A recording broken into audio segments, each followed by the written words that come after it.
Rutherford model में gold के foil क्यों इस्तेमाल करते हैं? क्या होता है गोल्ड में ऐसा? गोल्ड का रेट 75,380 पहुंच क्या होगा? वेरी डिक्टाइल। टाइल का मतलब क्या होता है मेरी गुड़िया? थिन वायर्स, जैसे मम्मी की गोल्ड की इयररिंग्स है। चलिए बहुत बढ़िया। अच्छा ये बताओ अल्फा पार्टिकल क्या होता है? तो पढ़ना बहुत जरूरी है यार अग्रवाल भाई, ये बात समझो। नॉन मेडिकल मेडिकल नहीं तो मत रखो, नॉन मेडिकल में ऑप्शन है चेंज करने की। क्या होता है अल्फा पार्टिकल अर्शदीप और Mehul? Doubly charged helium particle. एक ऐसा आइसोटोप बता कार्बन का जो कार्बन डेटिंग में मदद करता है अर्शदीप। C614 करेक्ट है, बिल्कुल ठीक है। क्लोरीन के कितने आइसोटोप होते हैं? दो। कौन कौन से? Cl35 and CO2. करेक्ट, 35 होता है क्लोरीन का आइसोटोप, बिल्कुल ठीक है। अच्छा मुझे आइसोबार का एग्जांपल बताइए दोनों बहनें, कि आइसोबार का एग्जांपल दीजिए आप दोनों को, दोनों बहनें बता सकती हैं तो क्या होता है? आप दोनों बहनें बताइए कोई आइसोबार का एग्जांपल आप दोनों से। आर्गन है करेक्ट, आर्गन कैल्शियम 18 40, कैल्शियम 20 40, बिल्कुल ठीक है। आइसो न्यूट्रॉन्स आइसोटोन्स का एग्जांपल दे कोई। निम्न आइसोटोन्स का एग्जांपल सारा मैंने प्रीवियस लेक्चर्स में करवाया है, याद करना ठीक है ना। प्लीज रिक्वेस्ट है, नहीं तो मैं फिर बता रहा हूं medical non medical is a tough game, it's not an easy game, it's a boring game. मैं पहले बता दूंगा, मतलब इसमें कहते हैं ना either you love the work that you do और you do the work that you love. या तो वो करो जिससे प्यार है काम को, या फिर जो कर रहे हो उसको प्यार कर लो, क्योंकि मेडिकल नॉन मेडिकल एक सुपर बोरिंग गेम है, सुपर बोरिंग गेम है। बट सुपर बोरिंग गेम के बाद जो रिजल्ट आएगा ना वो बहुत बढ़िया है। तो मैं पहले एडवांस में बता रहा हूँ, बहुत बोरिंग है 11 12, बहुत सारे घटिया न्यूमेरिकल्स इसमें आएंगे, बहुत सारी डेरिवेशंस आएंगी, बहुत सारा न्यूमेरिकल्स में आपको ऑब्जेक्टिव करना पड़ेगा। बट इसके बाद का जो रिजल्ट आएगा 2 साल बाद वो मजा है। तो इसलिए अगर आप कहोगे I will try to do my best, that is wrong, क्योंकि ट्राई वही करता है जिसको नहीं करना, जिसको करना है वो नहीं ट्राई करता, वो कर लेता है।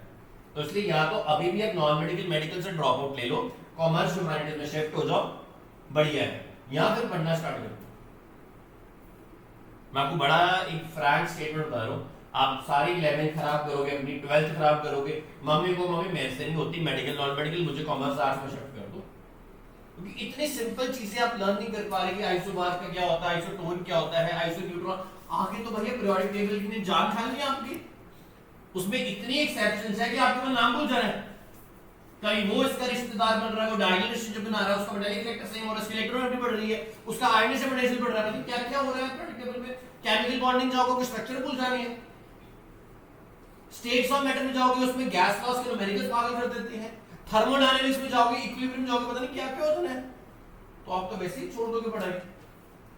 उससे अच्छा अभी आप स्ट्रीम चेंज कर लो, जिससे नहीं हो रही मेडिकल वाला, तो स्टार्ट ही में पढ़ाई। अभी चैप्टर अगला जो पीरियोडिक टेबल है तब थोड़ी गर्मी आ रही है केमिस्ट्री में। फिजिक्स में कौन चैप्टर कर रहे हो? डायमेंशंस के चैप्टर, मजाक चल रहा है तो बस फिजिक्स में चैप्टर तो मोशन या स्ट्रेट लाइन नेक्स्ट है ना, वेक्टर्स आ रहे हैं। चैप्टर तो अभी डिफरेंशिएशन करने करवा दी कि नहीं करवाई? डिफरेंशिएशन आ रही है अभी तो, लॉज ऑफ मोशन है ना, फ्रिक्शन, आपने फ्रिक्शन निकाल रहे हैं, coefficient of friction, stuff. Math में क्या कर रहे हो?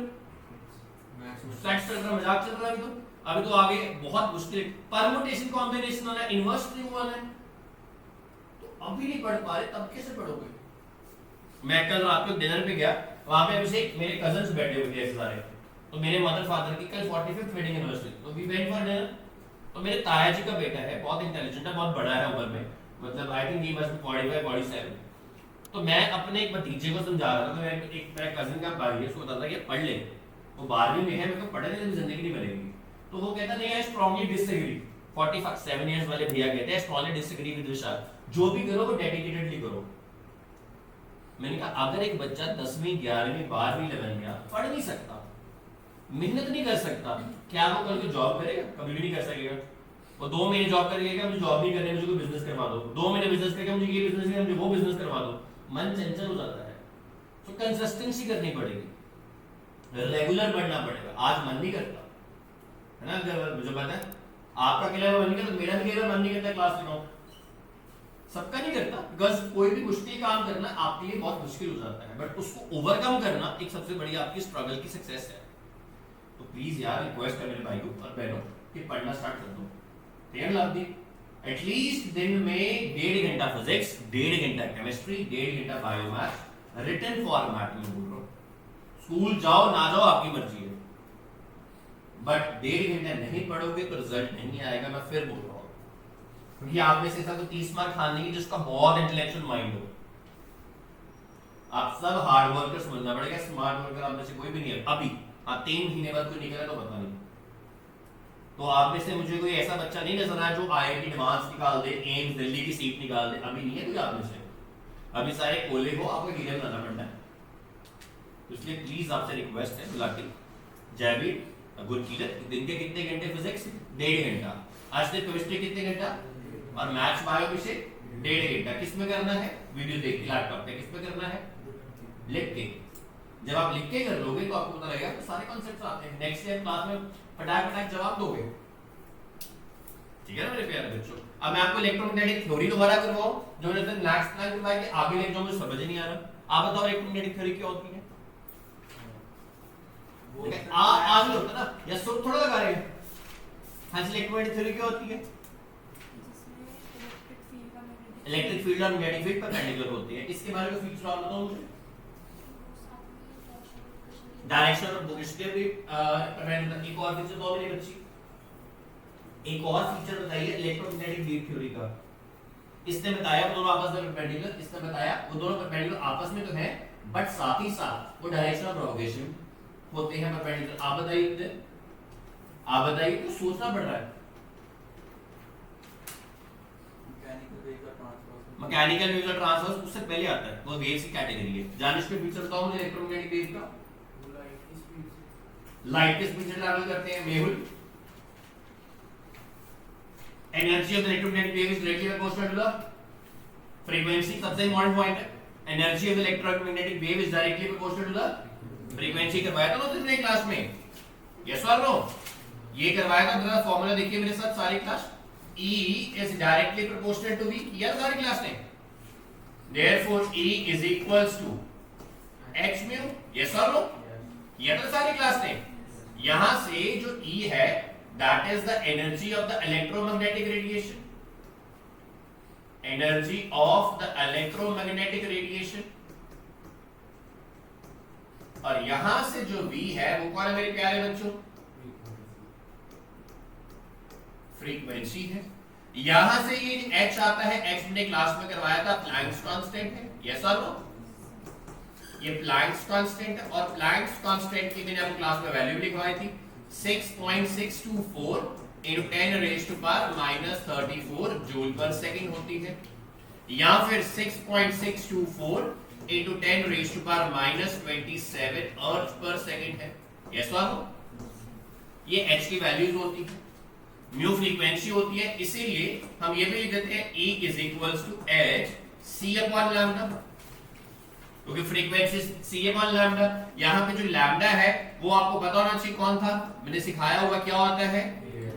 वेवलेंथ c पता सारी क्लास में क्या होती है? Speed of light. अगर मैं इसको, हमने ये भी सीखा कि n से मल्टीप्लाई करना है, थर्ड पॉइंट था, n से क्यों मल्टीप्लाई करना है? होल नंबर मल्टीपल होता है हमेशा। Energy of quantum of radiation is always a whole number. इस अगर मैं n को रिप्लेस कर दूं, किससे कर दूं? एवोगैड्रो नंबर से, तो क्या बन जाएगा मेरे प्यारे बच्चों? ये बन जाएगा मेरे पास हमेशा क्या बन जाएगा? 1 आइंस्टाइन। क्या बन जाएगा? This is always called as 1 Einstein of energy. क्या लगा सारी क्लास को समझ? This is called as 1 Einstein of energy. लगा सारी क्लास? ये हम पिछली क्लास में पढ़ चुके हैं। यहां तक किसी को प्रॉब्लम है तो मेरे से पूछो, नहीं तो हम आगे चलेंगे गुरकीरत आज हेडिंग के साथ। कॉपी में लिखिए मेरे प्यारे बच्चों, limitations of electromagnetic wave theory. Limitations of electromagnetic wave theory.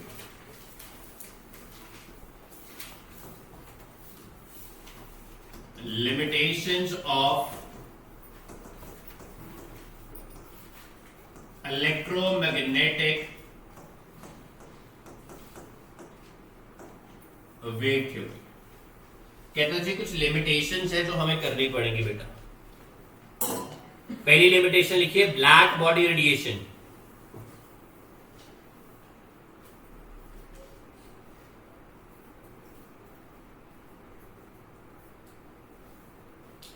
Second लिखिए, फोटो इलेक्ट्रिक इफेक्ट, पहला जो हमारा आएगा मेरे प्यारे बच्चों, that is as I mention black body radiation, बताऊंगा क्या होता है। Second is photoelectric effect.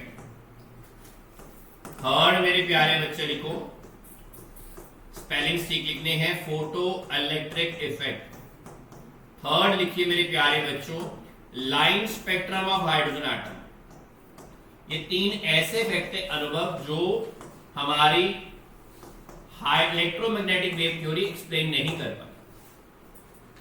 ठीक है लवन्या मोहिता, ये तीन ऐसे इफेक्ट है जो हमारी इलेक्ट्रोमैग्नेटिक वेव थ्योरी एक्सप्लेन नहीं कर पाए। इनको एक्सप्लेन करना एक एक करके। सबसे पहले करते हैं ब्लैक बॉडी रेडिएशन। लिखो मेरे प्यारे बच्चों, black body radiation. Black body radiation कुछ बहुत इंपॉर्टेंट नहीं है, बट स्टिल आपको पता होना चाहिए। ब्लैक बॉडी रेडिएशन कॉन्सेप्ट में सबसे पहले 10th में सारे पढ़ते हो। ब्लैक बॉडी जो होता है, it is a good absorber, मेरे साथ सारे लिखते रहे, and a good emitter of heat. A good absorber and a good emitter of heat. बेटा ये बहुत अच्छी हीट एब्जॉर्ब भी करता है, ये बहुत अच्छी हीट एमिट भी करता है, दोनों काम करता है। That is it can absorb, it can absorb and emit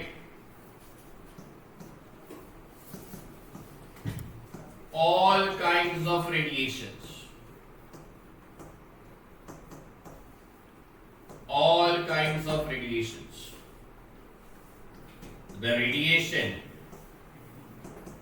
absorbed and emitted, the radiation absorbed and emitted by a black body is termed as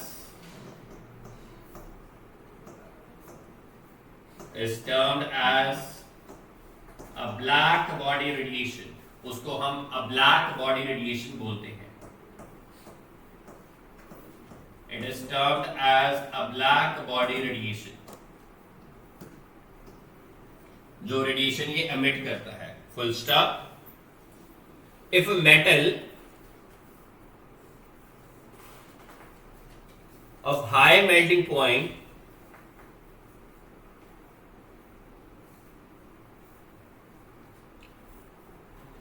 is heated, अगर हाई मेल्टिंग पॉइंट का कोई भी मेटल ले लीजिए, उसको heat करना start कर दीजिए,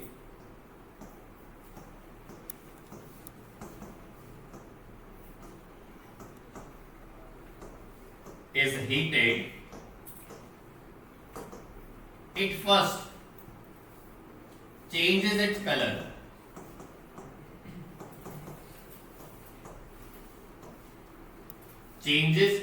to yellow। सबसे पहले येलो में करेगा, फिर स्लोली वो रेड में आ जाएगा, then to red.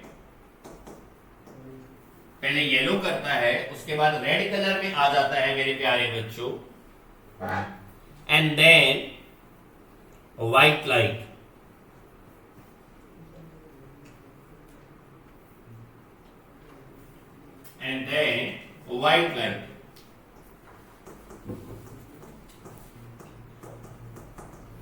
The energy of the electromagnetic radiation,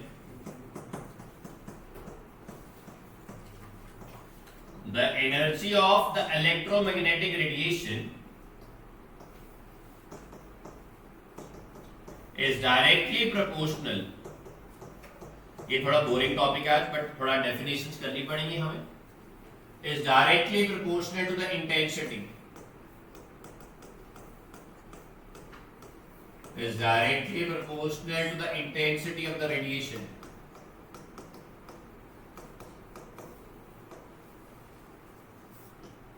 That means therefore E is directly proportional to I.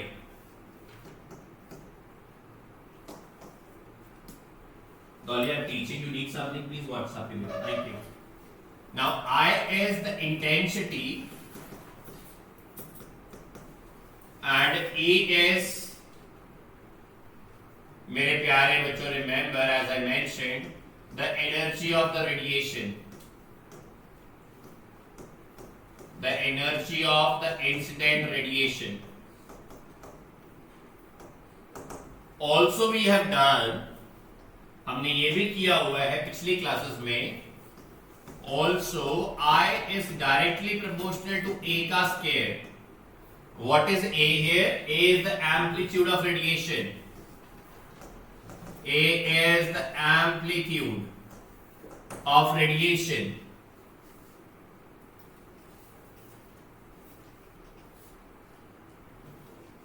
A is the amplitude of radiation.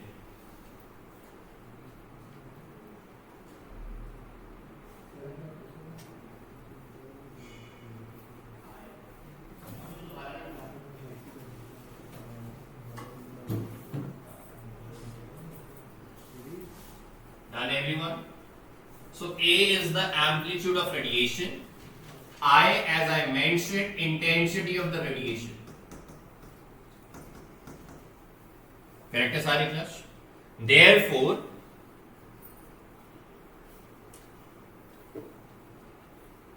the frequency of the emitted radiation, frequency of the emitted radiation changes. Frequency of the emitted radiation changes with the temperature of the body. Changes with the temperature of the body, my friends. Frequency का मतलब colour हो जाएगा, इसमें colour बढ़ता रहेगा, कम होता रहेगा अगर टेम्परेचर चेंज होता रहेगा. करेक्ट है? ये सारा प्रोसेस होता क्यों? नेक्स्ट पेज दे दो सारी क्लास. होता क्या है बेसिकली वो भी देखिए. वर्निक हमारे पास एक ब्लैक बॉडी है, मान लीजिए ब्लैक बॉडी है, मान लीजिए black body. Please understand now. यहां मान लीजिए हमारे पास अंदर एटम्स होंगे, निम्रत करेक्ट है? ये कौन है? एटम्स है जैविक. जैविक कभी कभी एटम्स को हम कर्नल्स भी बोलते हैं. काम वही करते हैं, अंग्रेजी का लफ्ज है, केमिस्ट्री में यूज होता है. करेक्ट है? ये कर्नल्स कहते हैं इसको. कभी कभी क्या कहते हैं? कर्नल्स. अब हरनूर क्या हो रहा है? मैंने इसको हीट प्रोवाइड की, मैंने इसको हीट प्रोवाइड की, मैंने इसको हीट का सप्लाई लगाया, गर्म करना स्टार्ट किया. मतलब जब मैंने हीट प्रोवाइड की, अदरवाइज जी व्हाट विल हैपन? जरा बात समझे सारी क्लास. इसको हीट मिली, ये इसको धक्का मारेगा, वाइब्रेट करेगा. यस और नो? ये आपस में वाइब्रेट करने स्टार्ट होंगे. ये इस साइड में वाइब्रेशन करेगा. अनूर करेक्ट है? अगर यहां से भी हीट मिली तो यहां से भी वाइब्रेशन करेगा. इनकी वाइब्रेशन से क्या होगा? एटम्स की या कर्नल्स की आपस में डिस्प्लेसमेंट हो जाएगी. यस और नो? आपस में क्या करेंगे? डिस्प्लेस करना स्टार्ट कर देंगे. करेक्ट है सारी क्लास? यस और नो? अगर वो डिस्प्लेस करेंगे उस टाइम उनकी फ्रीक्वेंसी जो है वो चेंज करेगी.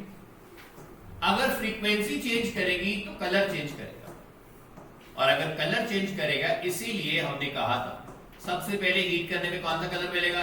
येलो. फिर कौन सा मिलेगा? रेड. फिर कौन सा मिलेगा? क्यों?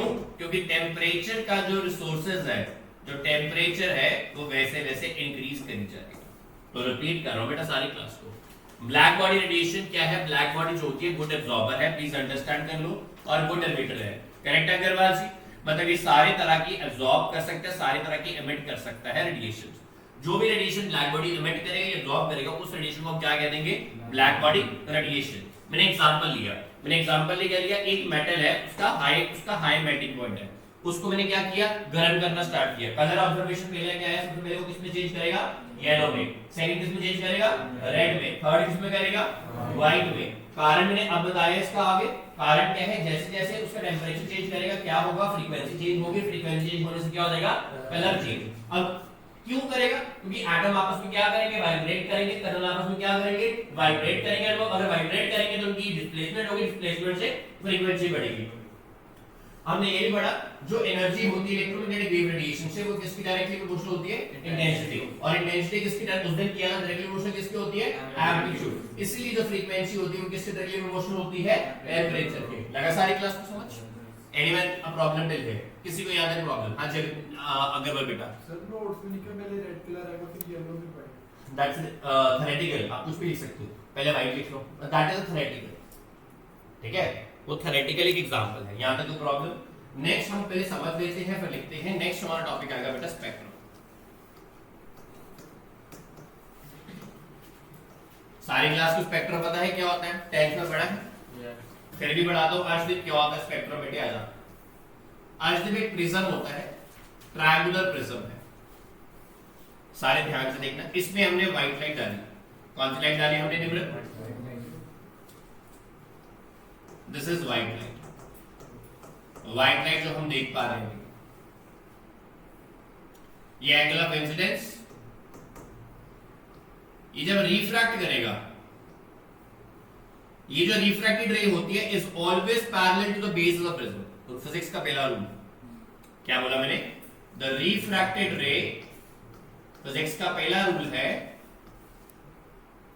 इज ऑलवेज, वैसे केमिस्ट्री वाले को जरूरत नहीं है बट फिर भी लिखवाता हूं, इज ऑलवेज पैरेलल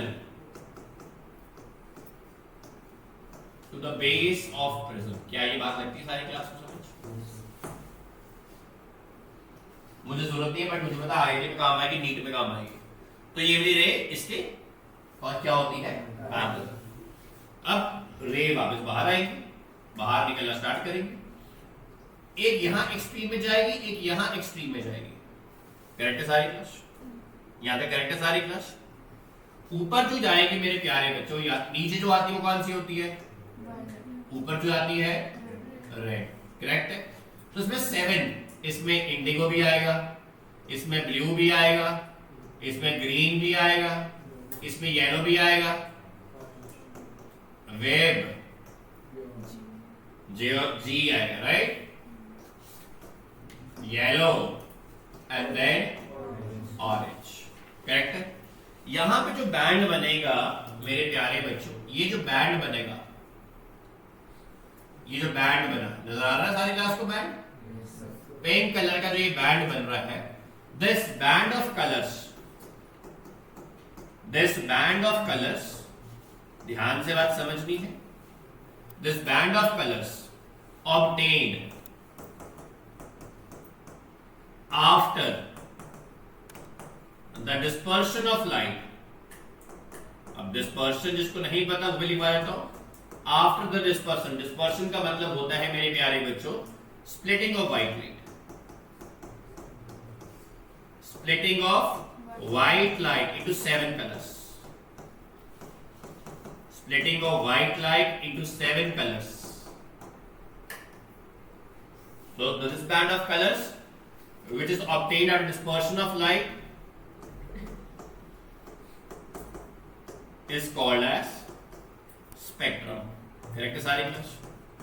अब स्पेक्ट्रम को आगे पढ़ने से पहले इस डायग्राम को पढ़ना पड़ेगा, जो केमिस्ट्री में कम आएगा, फिजिक्स में ज्यादा यूज होगा। ये डायग्राम बड़ा इंपॉर्टेंट है बच्चों।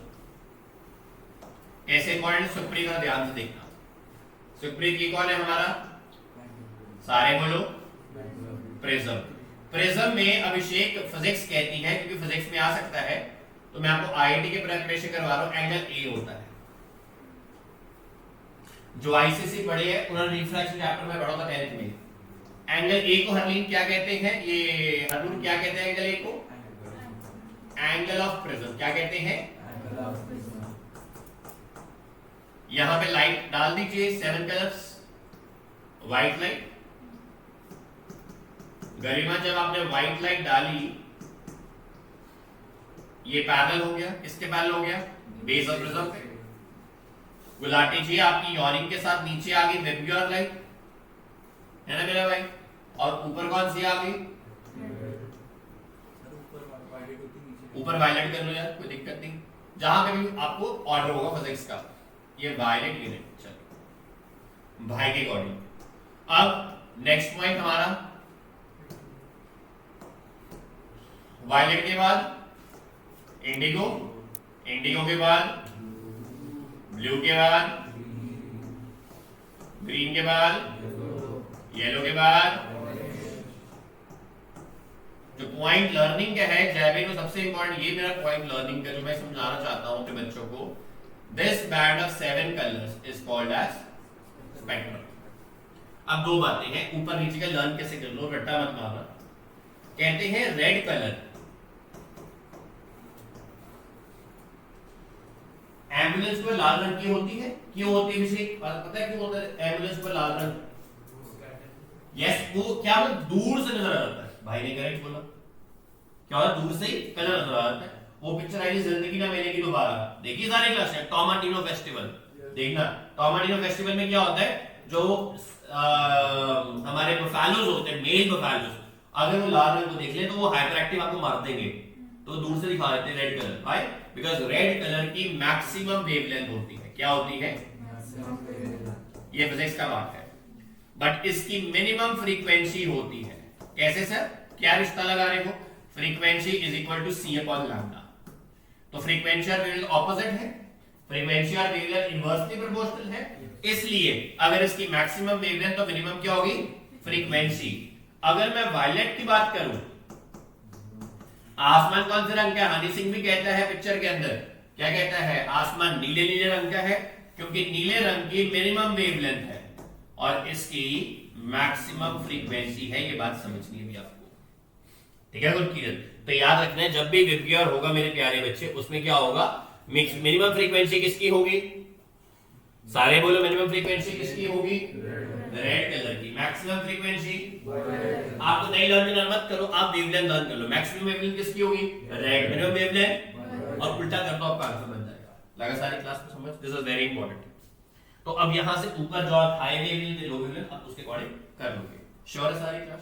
एक बात और फिजिक्स की याद रखनी है जानिश भाई, वो ये याद रखनी है हमेशा, यहां ये एंगल ई होता है, तो angle i is equals to angle e होता है हमेशा। दैट मींस ये एंगल ऑफ इंसिडेंस, ये वाला एंगल कौन सा आ गया, एंगल ऑफ इमर्जेंस। ये 10th में पढ़ते हो लेटरल डिस्प्लेसमेंट में, यस और no? Angle e is equals to angle of emergence. लगे? अब आते हैं स्पेक्ट्रम पे वापस, इस चैप्टर पे। तो स्पेक्ट्रम हमने पढ़ लिया क्या होता है। अब स्पेक्ट्रम दो तरह का होता है। पहला जो स्पेक्ट्रम होता है बेटा वो होता है एमिशन स्पेक्ट्रम।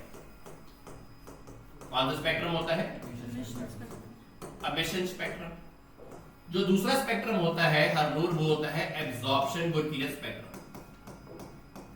कौन सा स्पेक्ट्रम है, एब्जॉर्प्शन स्पेक्ट्रम। सर दोनों में अंतर क्या है, थोड़ा अंतर बताइए। अंतर बताऊंगा, पहले इनकी टाइप्स पढ़ लो। एमिशन स्पेक्ट्रम भी तीन तरह का होता है। सबसे पहला होता है कंटीन्यूअस स्पेक्ट्रम। कौन सा स्पेक्ट्रम होता है, दूसरा स्पेक्ट्रम होता है डिसकंटीन्यूअस स्पेक्ट्रम। अब जो डिसकंटीन्यूअस स्पेक्ट्रम होता है इसका दूसरा नाम होता है, इसको हम लाइन स्पेक्ट्रम भी बोलते हैं। आज देखिए हरवंश भैया की फोटो आई अखबार में, लाइन स्पेक्ट्रम। लाइन स्पेक्ट्रम का दूसरा नाम है एटॉमिक स्पेक्ट्रम। आप सीबीएसई 12th का बोर्ड का रिजल्ट आने दो, आपको 20 बजे में आ 40 में से जिन्होंने टॉप किया होगा। Atomic spectrum. थर्ड हमारा स्पेक्ट्रम आता है बैंड स्पेक्ट्रम। एब्जॉर्प्शन में भी और फर्क होता है, तो रिपीट करते हैं विषय। स्पेक्ट्रम में कितने तरह के स्पेक्ट्रम है, दो तरह के। पहला कौन सा है, दूसरा एमिशन में क्या होता है, एमिशन में तीन तरह के स्पेक्ट्रम आते हैं। पहला स्पेक्ट्रम कौन सा होता है, दूसरा, तीसरा अच्छा कंटीन्यूअस का डिसकंटीन्यूअस दूसरा नाम क्या है, और तीसरा नाम लगा सारी क्लास। अब सर बताओ इनके बारे में हमारे मन में जिज्ञासा पैदा हो रही है, क्या करवा रहे हो आप हमें, मजे दे रहे हो आप हमें। चलो आओ जी फिर करते हैं मजे थोड़े। सबसे पहले सुप्रीत कौन सा स्पेक्ट्रम आया, एंड द एमिशन। आप किस पे आते हो? एक्टिवा भी एमिट करती है पोल्यूटेंट्स, है ना? कल से पैसा लाओगे फिर नहीं करती, वो वाला उसकी नहीं करती एक्टिवा पोल्यूशन, वो बिल्कुल भाई वो है ना? आपकी नहीं करती ना, आप पोल्यूशन फ्री हो, आप एनवायरनमेंट फ्रेंडली भाई हो। चलिए, ज्यादा फ्रेंडली नहीं होना, बाकी लोगों को फ्रेंडशिप की जगह छोड़ देनी है। चलिए, जोक्स अपार्ट, एमिशन स्पेक्ट्रम। सबसे पहला स्पेक्ट्रम हमारे पास कौन सा आता है? Continuous spectrum.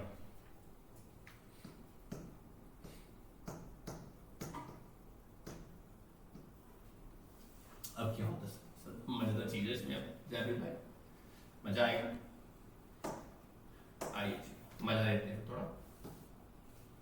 ये कौन है भाई? प्रिज्म। ये कौन है? करे दीदी आगे, गरिमा दीदी। गरिमा दीदी ये क्या है? कौन सी लाइट? White light. ये रिफ्रैक्टेड रे हुई, किसके रिफ्रैक्टेड हुई? Parallel to the base of.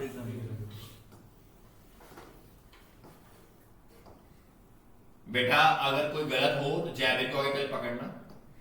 जैबिर ने कहा अगर यूट्यूब में भी गलत जाएगा तो इसको पकड़ो यूट्यूब वालों, इसका नंबर दे दूंगा मैं आपको। इसने कहा ऊपर वायलेट है, मैंने नहीं बोला, राइट सर? नीचे क्या होता है? रेड। आप बड़ा कर रहे हो, समझ लो बाकी क्या है ऊपर। क्या बात, सब अच्छा ना? फीलिंग तो नहीं आ रही? आज मौसम भी वैसा है। कमिंग बैक, ये वायलेट, ये रेड। ऐसा स्पेक्ट्रम, अब ये ध्यान सुनना डेफिनेशन, ऐसा स्पेक्ट्रम निम्न जिसके अंदर विदाउट एनी डिसकंटिन्यूटी सारे कलर्स आ रहे हैं। वायलेट, इंडिगो, ब्लू, ग्रीन, सृष्टि, yellow, orange, red.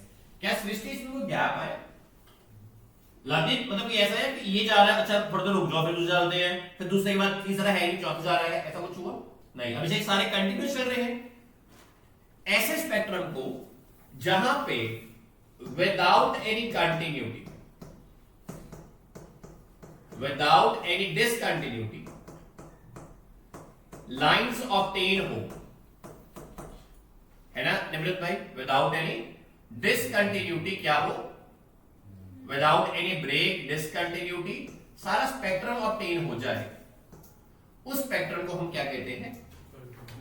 Continuous spectrum. ऐसे स्पेक्ट्रम में गरिमा बेटे हमेशा याद रखना है, कलर्स क्या करते हैं? आपस में मर्ज कर जाते हैं। कलर्स क्या कर जाते हैं? मर्ज कर जाते हैं इनटू ईच अदर। क्या ये बात लगी सारी क्लास में समझ? मतलब वायलेट और इंडिगो हो जाएगा, ब्लू और ग्रीन हो जाएगा मर्ज, येलो और ऑरेंज हो जाएगा। ये सारे कलर्स क्या कर जाएंगे? आपस में क्या करेंगे? मर्ज कर जाएंगे। लगा सारी क्लास को समझ? क्लियर है सारी क्लास? पक्का? ऐसे स्पेक्ट्रम को हम क्या कहते हैं? Continuous spectrum. किसी को यहां तक समस्या है? बच्चों कोई भी सवाल मन में आया जिसका जवाब नहीं मैं बता सकता हूं अपने बच्चों को।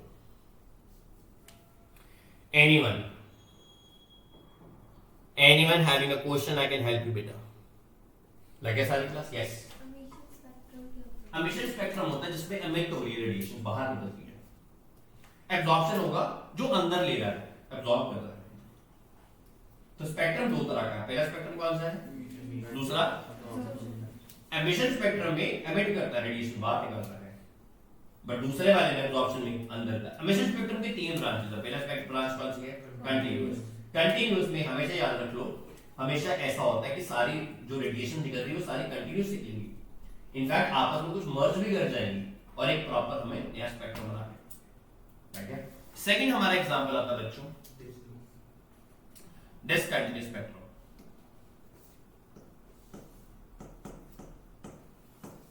अब डिसकंटीन्यूअस स्पेक्ट्रम कैसा होता है, क्यों होता है, देखिए। जब हम किसी गैस के वेपर्स को बर्न करते हैं, किसको बर्न करते हैं? गैस के वेपर्स को। फॉर एग्जांपल अगर मैं लिखना चाहूं मैं लिख सकता हूं, ये is when the vapors of a gas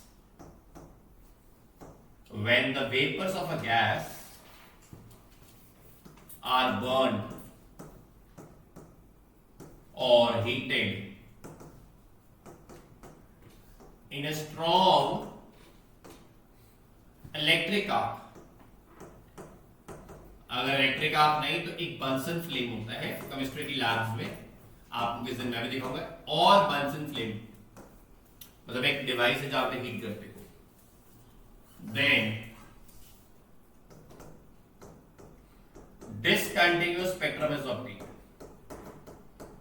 उस केस में डिसकंटिन्यूअस स्पेक्ट्रम हमें मिलता है। अब इसका मतलब क्या हुआ जानिश, डायग्रामेटिकली और सर केमिस्ट्री वाइज में कुछ इस तरह इसका मतलब हुआ। यहां पे स्पेक्ट्रम आया, ये कंप्लीटली फेल्ड है, बट यहां पे थोड़ा खाली आ गया। यहां पे कुछ फिर आया, बट यहां पे क्या है, फेल्ड, खाली। क्या आएगा, फेल्ड। और थोड़ा अनइवन साइज में भी हो सकता है, थोड़ा छोटा छोटा बड़ा हो गया। इसको, इस स्पेक्ट्रम को हम क्या स्पेक्ट्रम कहते हैं, डिसकंटिन्यूअस स्पेक्ट्रम, या फिर इसमें नाम लिखवाया ऊपर, इसको हम लाइन स्पेक्ट्रम भी कहते हैं, इसको हम हाइड्रोजन स्पेक्ट्रम भी कहते हैं, और हाइड्रोजन सॉरी एटॉमिक स्पेक्ट्रम भी कहते हैं। यहां पे जो ये जो बना रहे हैं बीच में, ये आपकी हमेशा हमेशा डिसकंटिन्यूअस चीजें बनाते हैं। ये बात लगती सारी क्लास को समझ के देखती, लगा सारी क्लास को समझ पक्का, हमेशा ये बात याद रखनी है। इस स्पेक्ट्रम का फायदा क्या है, इस स्पेक्ट्रम का फायदा ये है, it is used in qualitative analysis. अब क्वालिटेटिव एनालिसिस क्या होता है, अनुभव, वो एनालिसिस जहां पे हम एलिमेंट्स को ढूंढने की मदद करते हैं। फॉर एग्जाम्पल, यही क्वालिटेटिव एनालिसिस ने फाइंड किया था रुबिडियम मेटल को। Same spectrum was used to find, हमें क्या मिला इस स्पेक्ट्रम से, हमें रुबिडियम मेटल मिला। क्या मिला मेरे प्यारे बच्चों, रुबिडियम, और ऐसे बहुत सारे और मेटल्स भी मिले उस टाइम। तो ये इसका फायदा है, इसलिए हम इसको फिंगरप्रिंट स्पेक्ट्रम भी बोलते हैं। कौन सा स्पेक्ट्रम बोलते हैं, फिंगरप्रिंट स्पेक्ट्रम, बिकॉज जैसे फिंगरप्रिंट्स होते हैं वैसे ही ये लाइंस बीच में करती है। लगा सारी क्लास को समझ? किसी यहां तक कोई सवाल पूछना मेरे से पूछ लो, फिर मैं आपको 2 मिनट दूंगा लिखने के लिए। पहले कोई सवाल पूछना है मेरे से। डिसकंटिन्यूअस स्पेक्ट्रम के 3-4 नाम तो मैंने कल रिपीट किए थे। पहला नाम सृष्टि मेरे बच्चे is called as line spectrum. Second name it was also called as third name it is also called as fingerprint spectrum. अच्छा, कल मैंने पहली बार ना YouTube पे, कल मैं नहा रहा था रात को, what happened, my mother, so we have a habit, हम जानिश मैं, मेरी मदर और वाइफ ना रात को इकट्ठा खाना खाते हैं, चाहे 9 बजे खाएं चाहे रात के 1 बजे खाएं। तो मैं नहाने गया, आई केम फ्रॉम समवेयर, तो मैं नहा के आया, गुरप्रीत मैं देखा था YouTube पे उन्होंने लेक्चर लगाया हुआ, तो मैं देखा बड़ी अच्छी आपको वहाँ पे क्वालिटी और क्लैरिटी मिल जाती है। जो बच्चे आप छुट्टी करते हो, जैसे छुट्टी की थी, आप छुट्टी की है ना, तो आप सारा काम YouTube से देखे ना, सारे लेक्चर में देखा था, बड़ी अच्छी क्लैरिटी मैंने पहली बार देखा, मैंने खुद लेक्चर पहली बार मैंने देखा है कि क्लैरिटी बहुत अच्छी है। तो आपका लेक्चर मिस है, आपका मिस है, अब सारे लेक्चर वहां से देखना। Coming back, line spectrum, atomic spectrum, fingerprint spectrum. इसका एग्जांपल के थ्रू हम बात करेंगे। इसका डायग्राम बनाते हैं। ये कौन सा प्रिज्म होता है, इन्वर्टेड प्रिज्म है ना, ये इन्वर्टेड प्रिज्म होता है, राइट। अब इन्वर्टेड प्रिज्म में जब हमने लाइट पास करते हैं, ये हमने व्हाइट लाइट पास, हमने देखा व्हाइट लाइट जब पास किया जाए भी, इसमें ये जो रे होती है रिफ्रैक्टेड रे, ये parallel to the base of prism होती है। यहां पे जो लाइट निकलेगी ना, वो क्या निकलेगी, डिसकंटिन्यूअस फॉर्म में निकलेगी। कौन सी फॉर्म में, तो ऋषि पहले देखिए बेटा, it will be in discontinuous form. जब उस डिसकंटिन्यूअस फॉर्म का एक बैंड बनाया गया, तो कुछ बैंड इस तरह बना, उस डिसकंटिन्यूअस फॉर्म का जब स्पेक्ट्रम बनाया गया, कुछ इस तरह स्पेक्ट्रम बना। स्पेक्ट्रम ध्यान से बच्चे देखना, जो इनके बीच में गैप्स आएंगे वो गैप्स इक्वल विड्थ की होनी चाहिए। मैंने कल भी ये बात बताई थी, जो गैप्स आएंगे गैप्स इक्वल लवली विड्थ के होने चाहिए वर्नियर। जैसे कि फॉर एग्जांपल आप समझ लीजिए ये वाला, ये गैप आ गया, फिर गैप आ गया, फिर गैप आ गया बीच में। तो इसमें जब विड्थ बराबर है, विड्थ ना बराबर तो कुछ और कहते हैं। When Garima, the width is same, so this width and this width is same. ऐसे स्पेक्ट्रम, इसमें विड्थ सेम है, ऐसे स्पेक्ट्रम को निलप्रित हम क्या कहते हैं? What do we term it as? This continuous spectrum or atomic spectrum or the fingerprint spectrum. You getting my point? Sir आपने विड्थ के ऊपर इंपॉर्टेंस क्यों दी है? क्योंकि सी पॉइंट आता है हमारा, सी पॉइंट बड़ा इंपॉर्टेंट है, जो है बैंड स्पेक्ट्रम। अब बैंड स्पेक्ट्रम में क्या होता है?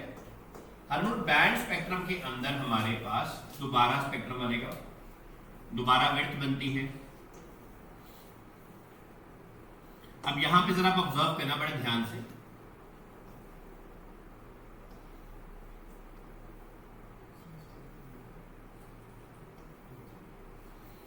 अब सबसे पहले आपके पास यहां पे गैप आ गया बीच में, गैप आ गया बीच में, गैप आ गया बीच में। करेक्ट है सारी क्लास? आप अगर हो सके तो इसमें एक और बना लीजिए। अब क्या हुआ? अब इनके बीच में गैप का विड्थ है, ये वाला गैप और ये वाला गैप सेम है, छोटा बड़ा है? छोटा बड़ा है। दैट मीन्स इनमें जो विड्थ है वो सेम नहीं है, विड्थ अनइक्वल है। ऐसे केसेस को जब अनइक्वल आता है हम कहते हैं अनइक्वल बैंड्स बन रहे हैं। क्या बन रहे हैं? और वो डिस्टिंक्ट है। डिस्टिंक्ट का मतलब क्या होता है? विजिबल है। इन छोटे ये बड़े बड़े बैंड्स बन रहे हो, कितना बड़ा बैंड है, कितना बड़ा बैंड है ना निम्रत। जब अनइक्वल बैंड डिस्टिंक्ट हो ऐसे को हम कहते हैं कौन सा स्पेक्ट्रम है? Band spectrum. कौन सा स्पेक्ट्रम है? Band spectrum. तो तीन तरह के हमने स्पेक्ट्रम पढ़े। मैंने पहला स्पेक्ट्रम था नॉर्मल कंटीन्यूअस, उसमें क्या होता है? सारी लाइट्स बाहर निकलती है, उसमें सारी लाइट्स आपस में क्या करती है? मर्ज करती है। सेकंड स्पेक्ट्रम कौन सा है? इसमें थोड़ा गैप्स आते हैं, बट इसमें जो गैप्स आते हैं वो इक्वल होते हैं। अंश क्या होते हैं? इक्वल। और पुरुषी मेरे प्यारे बच्चे, हमारे पास तीसरा स्पेक्ट्रम कौन सा आता है? हमारे पास आता है तीसरा स्पेक्ट्रम, उसका नाम क्या है? Band spectrum. इसमें जो गैप्स होंगे वो अनइक्वल होंगे, अनइक्वल विड्थ होती है, जिसके कारण हम इसे कहते हैं डिस्टिंक्ट होता है। निलप्रित डिस्टिंक्ट का मतलब क्या है? इसके अंदर वो जो बैंड्स हैं वो विजिबल होंगे, विजिबल का मतलब वो नजर आएंगे, और इसलिए हम इस स्पेक्ट्रम को क्या कहते हैं? Band spectrum. लगा सारी क्लास को समझ? यहां तक किसी की प्रॉब्लम तो मुझे बताइए। नेक्स्ट टॉपिक, आज हमारा पहला टॉपिक होगा, बहुत ही इंपॉर्टेंट टॉपिक है, उसका नाम है हाइड्रोजन स्पेक्ट्रम। ये बहुत इंपॉर्टेंट है, काम है, very very important this chapter, very very important, super important लिख सकते हो इस टॉपिक को। मान लीजिए आपके पास हाइड्रोजन गैस थी, हाइड्रोजन गैस में से हरनूर आपने क्या किया? मेहुल इलेक्ट्रिक आर्क पास किया। ठीक है, क्या किया हमने? इलेक्ट्रिक आर्क पास किया। कहां से पास किया? मेहुल हाइड्रोजन गैस में से किया। इससे क्या हुआ? हमें यहां पे एक लाइंस का स्पेक्ट्रम मिला, हमें लाइंस का स्पेक्ट्रम, उसमें कुछ निम्रत लाइंस थी। वो लाइंस को क्या कहा गया? सबसे पहले उस सीरीज ऑफ लाइन को कहा गया लेमन सीरीज। क्या कहा गया? सेकंड को कहा गया बाल्मर सीरीज। क्या कहा गया? थर्ड को कहा गया पास्टन सीरीज। फोर्थ को कहा गया ब्रैकेट सीरीज। फिफ्थ को कहा गया पीफंड सीरीज। सिक्स्थ को कहा गया गरिमा हम्फ्री सीरीज।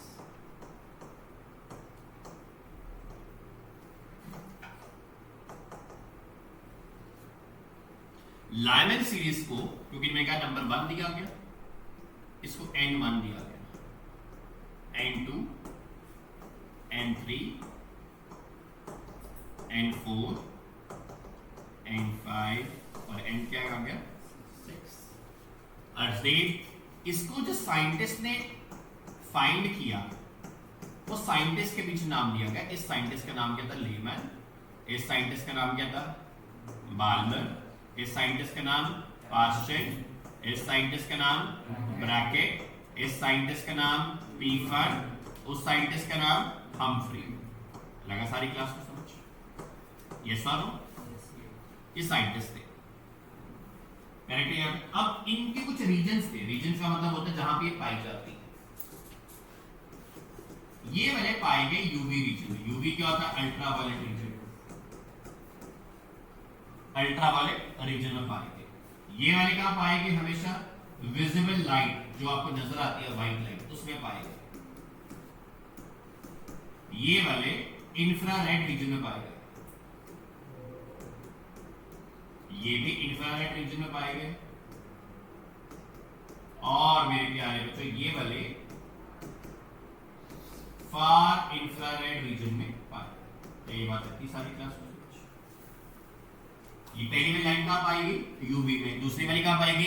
विजिबल में। तीसरा पास्चर कहां पाया गया? इंफ्रारेड। ब्रैकेट कहां पाया गया?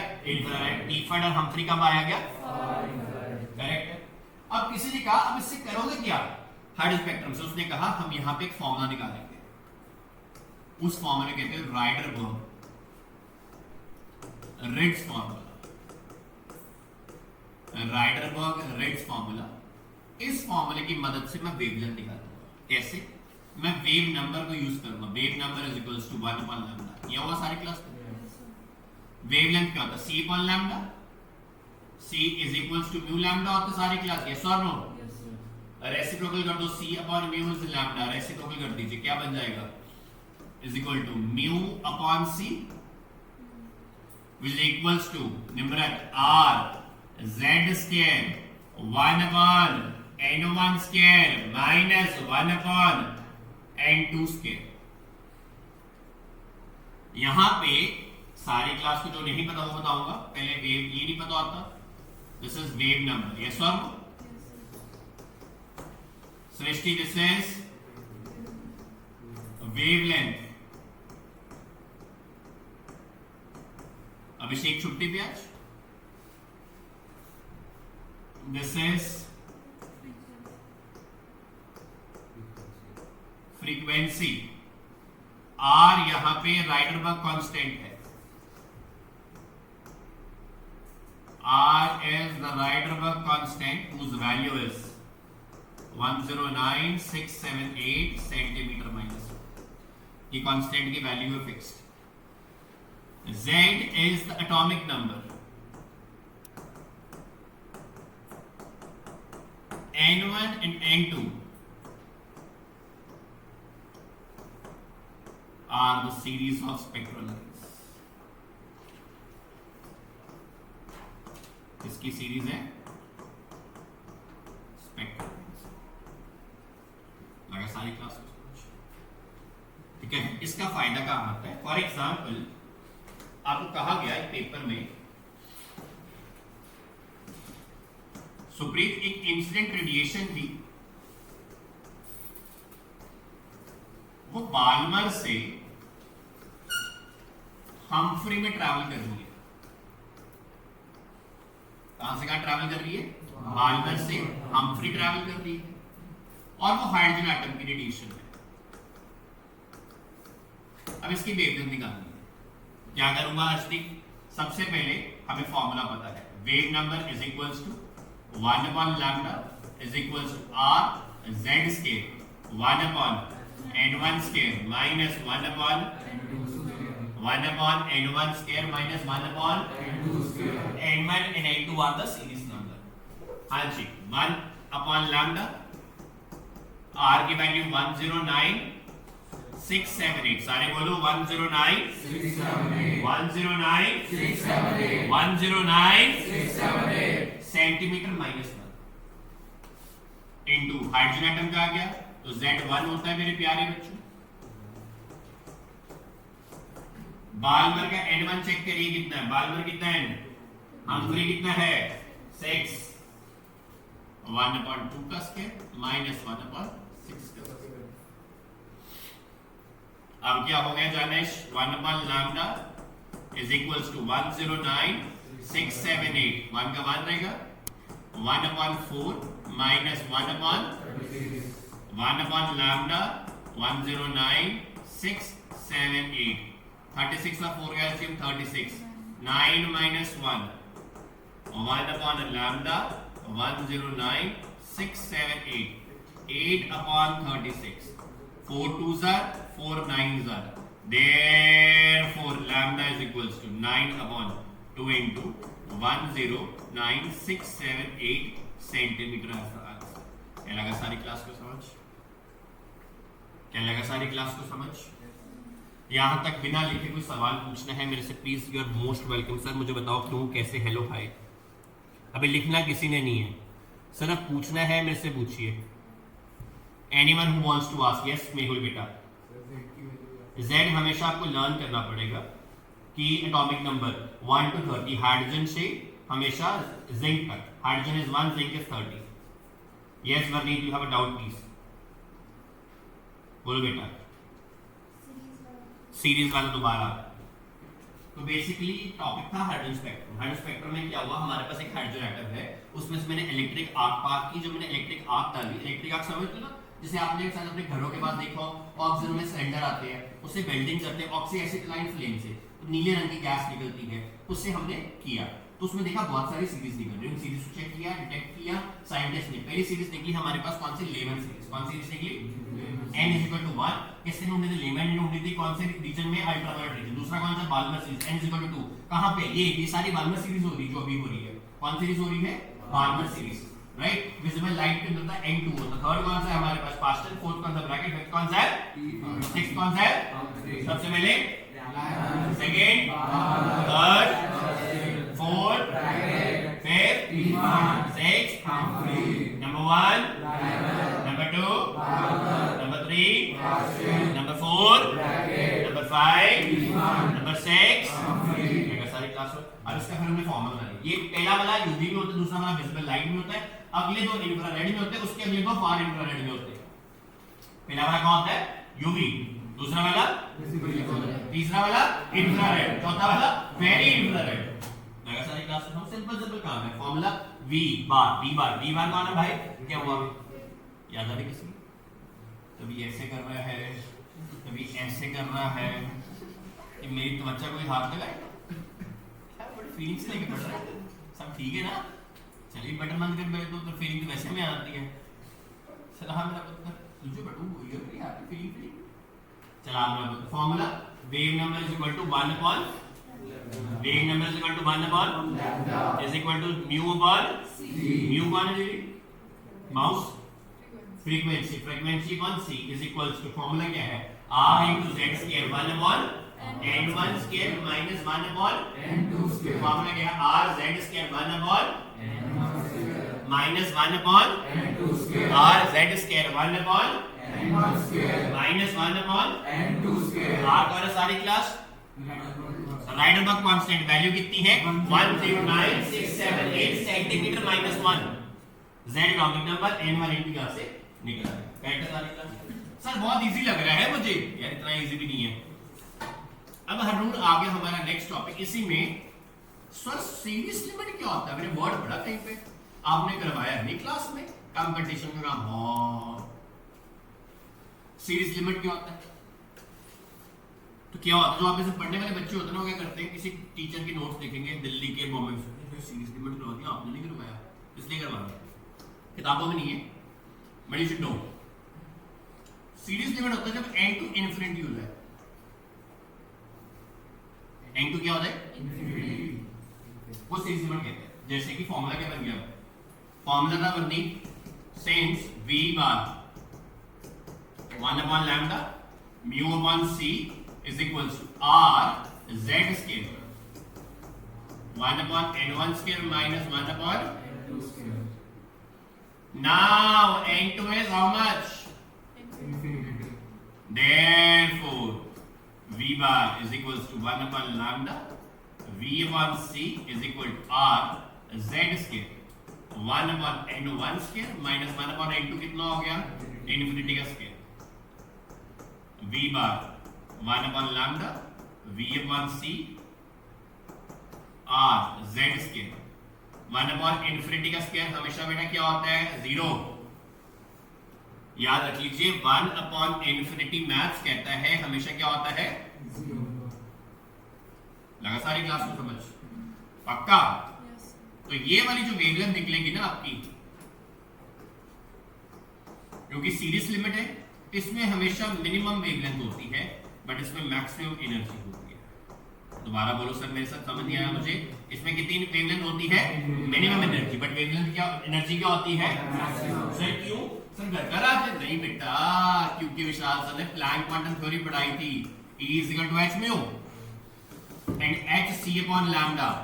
अगर निम्नलिखित ये मिनिमम हो गया तो ये क्या हो जाएगा मैक्सिमम, बिकॉज़ दोनों आपस में क्या है इनवर्सली प्रोपोर्शनल। करेक्ट है सारी क्लास। ये हो गया सीरीज लिमिट। सर और कुछ है सीरीज लिमिट रहा है, कहता अगर n1 n2 1 हो जाए या n1 1 ले लो, कुछ कोई भी एक ले लो,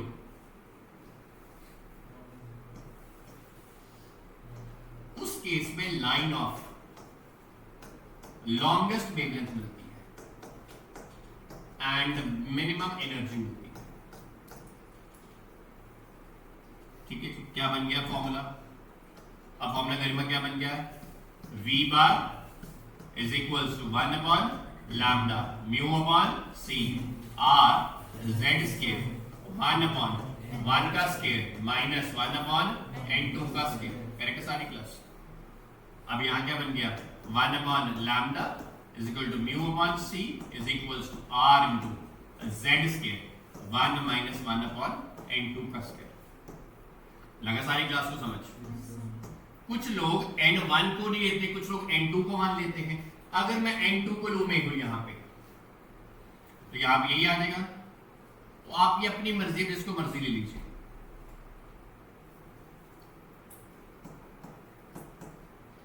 अब क्या होगा यहां पे 1 आ जाएगा, यस और नो? Yes, sir. तो जिसको मर्जी ले सकते हो, डिपेंड करता है वो दिया होगा। तो मैं इसको हमेशा n1 मैं लेता हूं n1 हमेशा के लिए, क्योंकि मेरी कैलकुलेशन इजी हो जाती है।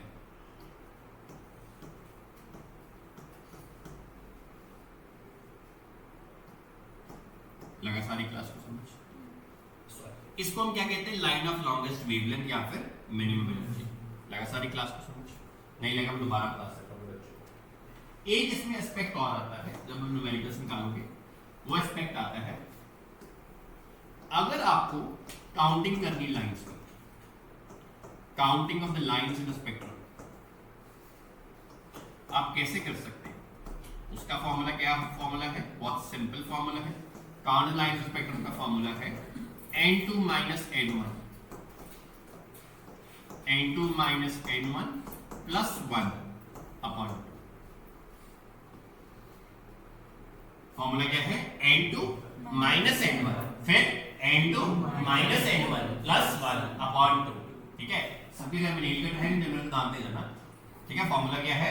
n2 minus दोबारा n2 minus n1 plus upon 2। For example से बताओ ना, मेरे पास बालमर से ब्रैकेट गया, इस सीरीज में बताओ कितने स्पेक्ट्रम में आएंगे लाइंस? Number of lines. क्या फॉर्मूला बेटा? हम इसका करवाया n2 माइनस प्लस 1, ये 2 है। ब्रैकेट कितनी होती है? चेक कीजिए जरा, ब्रैकेट कितनी है?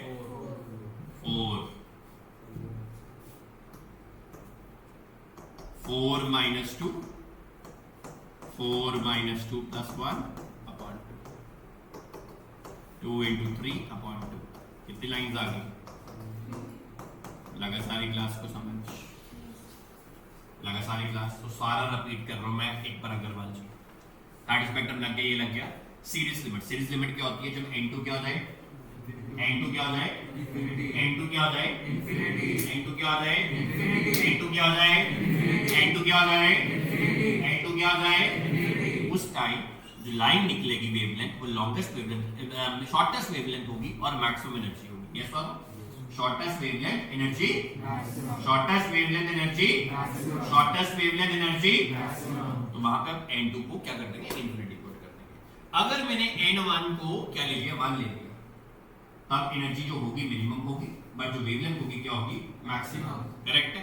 नंबर ऑफ लाइंस काउंट करनी, फॉर्मूला क्या है, n2 minus n1, n2 minus n1 plus 1 upon 2। Note कीजिए ऑपरेशन।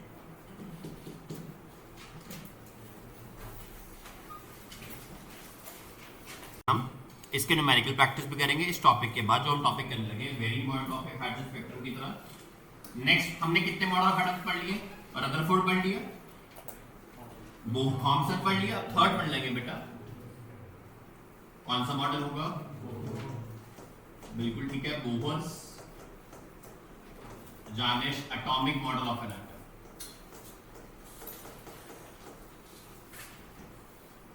इस मॉडल का एक दूसरा नाम है, क्या कहते हैं उसको सृष्टि बेटा, we term it as a quantum mechanical model of an atom।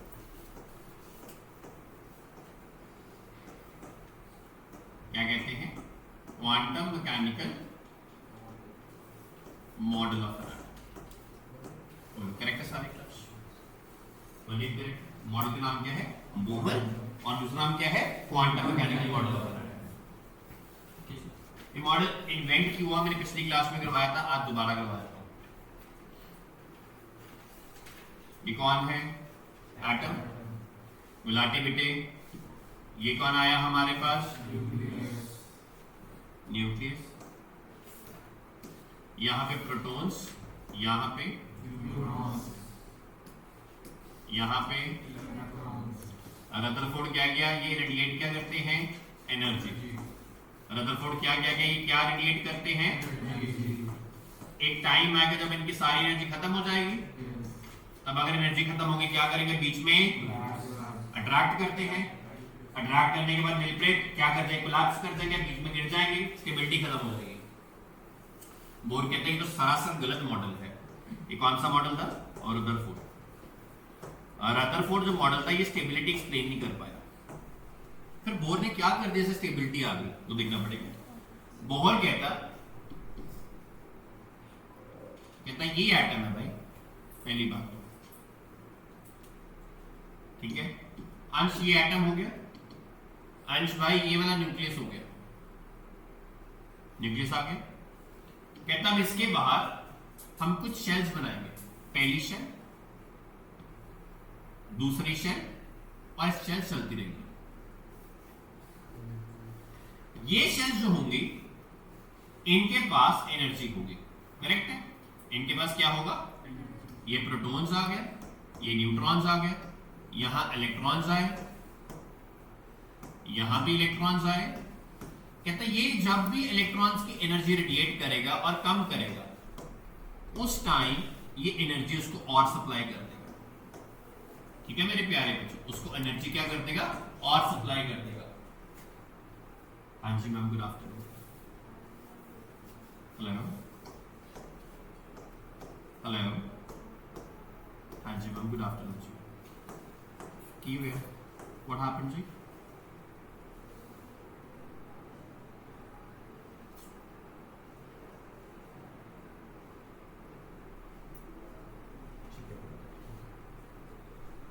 हाँ जी, कमिंग बैक। तो ये इलेक्ट्रॉन्स है, ठीक है बेटा, ये इलेक्ट्रॉन्स हो गए। तो अब इसने कहा जब ये इलेक्ट्रॉन क्या करेंगे, मेहुल एनर्जी लूज करेंगे, तो ये वाला ऑर्बिट, इस ऑर्बिट को हमने नाम क्या दे दिया, K, इस ऑर्बिट को क्या दे दिया, L, इसको क्या दे दिया, M, इसके बाद N आ जाएगा, राइट। ये ऑर्बिट्स क्या करेंगे, इसको एनर्जी सप्लाई करेंगे। अब देखिए जब ये एनर्जी सप्लाई करेंगे, ये अल्टीमेटली बीच में नहीं गिरेंगे, इसलिए ये वाला जो मॉडल था ये स्टेबल मॉडल हो गया, बोहर मॉडल। लगा सारी क्लास को समझ। अब गुलाटी पॉइंट क्या अंडरस्टैंड करने वाला, यार आपको कैसे पता लगा हजारों ऑर्बिट में ये वाला ऑर्बिट चूज करना के? आपको रात को सपना होता है कि ये ऑर्बिट एल है, रात को ऐसा सपना है कि एम में रखता तो मारेंगे नहीं, उसके लिए हमारे पास थ्योरी है बोहर की एटॉमिक मॉडल थ्योरी। इसमें पहली थ्योरी क्या कहती है, पहला पॉइंट वही कहता है न्यूक्लियस के पास कौन है, न्यूक्लियस कंसिस्ट ऑफ डिफरेंट कौन protons and it consist of protons and neutrons, correct है। इलेक्ट्रॉन जो होंगे दे revolve outside the orbits, outside the nucleus, वो आउटसाइड द न्यूक्लियस करेंगे इन द फॉर्म ऑफ, किसमें करेंगे, इन द ऑर्बिट्स। क्या पहला पॉइंट सारी क्लास को खत्म, समझ लगे, समझ पहला पॉइंट, तो पहले पॉइंट में किसी को प्रॉब्लम। दूसरा पॉइंट, जब भी मैंने पिछली क्लास में समझाया था आपको बेटा, दोबारा देखिए, जब भी कोई एटम या कोई भी ऑब्जेक्ट सर्कुलर मोशन करता है तो एक फोर्स कहां लगाता है, सेंटर में, एक फोर्स कहां लगाता है, टेंजेंशियल डायरेक्शन में। यस सर, दोबारा लातिफ एक फोर्स इनर लगाता है, एक फोर्स कहां लगाता है, टेंजेंशियल डायरेक्शन में। जो इनवर्ड फोर्स होती है वो सेंट्रीफ्यूगल फोर्स होती है, कौन सी फोर्स होती है, जो आउटवर्ड फोर्स होती है वो सीएफ होती है, सेंट्रीफ्यूगल फोर्स, राइट हैंड। तो सेकंड पॉइंट हमारा क्या होना चाहिए, CP should be equal to CF. CP कौन है गरिमा यहां पे बेटा, हमें पता होना चाहिए, सीपी हमारा सेंट्रीपिटल फोर्स है, करेक्ट है सारी क्लास। और जो सीएफ है वो सेंट्रीफ्यूगल फोर्स है, करेक्ट है सारी क्लास।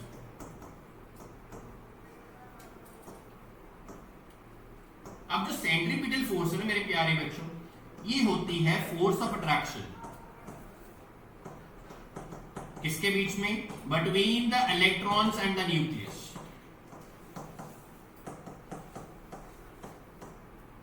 करेक्ट है, ये इलेक्ट्रॉन्स और न्यूक्लियस के बीच में जो फोर्स ऑफ अट्रैक्शन होगी इसको सेंट्रीपिटल फोर्स कहेंगे। और मैंने क्लास में पिछली क्लास में सेंट्रीफ्यूगल फोर्स जो होती है ये एक सूडो फोर्स होती है, ये एक इमेजिनरी फोर्स होती है। लगे सारी क्लास में समझ। तो दो पॉइंट पढ़े, सबसे पहला पॉइंट क्या पढ़ा, न्यूक्लियस अंदर है, इलेक्ट्रॉन्स उसके बाहर रोटेट करते हैं फिक्स्ड ऑर्बिट्स के अंदर, करेक्ट है। ये जो ऑर्बिट्स होंगे ये फिक्स्ड होंगे, बट दिलप्रीत हरनूर हमारा सवाल वही है, आपको ऑर्बिट कैसे पता लगते हैं, उसके लिए हमारा पॉइंट नंबर 3 आता है बेटा। Out of the infinite number of orbits, out of the infinite number of orbits, orbits को शेल्स भी कहते हैं, शेल्स को एनर्जी लेवल्स भी बोलते हैं। दोबारा पढ़ते क्या लिखा है, out of the infinite number of orbits, shells और energy levels, only those energy orbits are taken where electron is to be revolved, where electron is to be revolved, whose angular momentum, ये line बहुत important है, whose angular momentum is an integral multiple, whose angular momentum is an integral multiple of h upon 2 pi. This line is very very important. सबसे पहले हमने लिखा कि इस line में बहुत सारे ऑर्बिट्स होते हैं, बट वही ऑर्बिट लेते हैं जिनका एंगुलर मोमेंटम क्या होता है, integral multiple of h upon 2 pi. सबसे पहले आपको पता होना चाहिए एंगुलर मोमेंटम क्या होता है, पता है किसी क्लास को, फिजिक्स में पढ़ा नहीं अभी तक, आओ जी पढ़ा दो क्या होता है। हाँ जी बोलो, किसी को पता, स्कूल में पढ़ा हो किसी ने, नहीं, अच्छा एंगुलर वेलोसिटी भी होती है मेन, मुझे वीक का पता होगा। एंगुलर वर्ड तब ऐड होता है फिजिक्स में जब उसके साथ कोई डिस्टेंस मेजर होता है,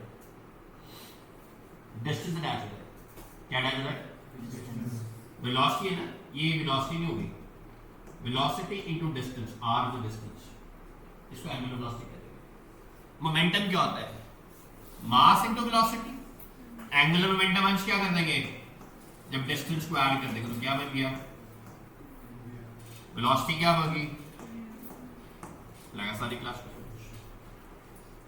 Javin, what do you mean by the word angular? Angular means when you multiply it with some distance. Come again with me, everyone.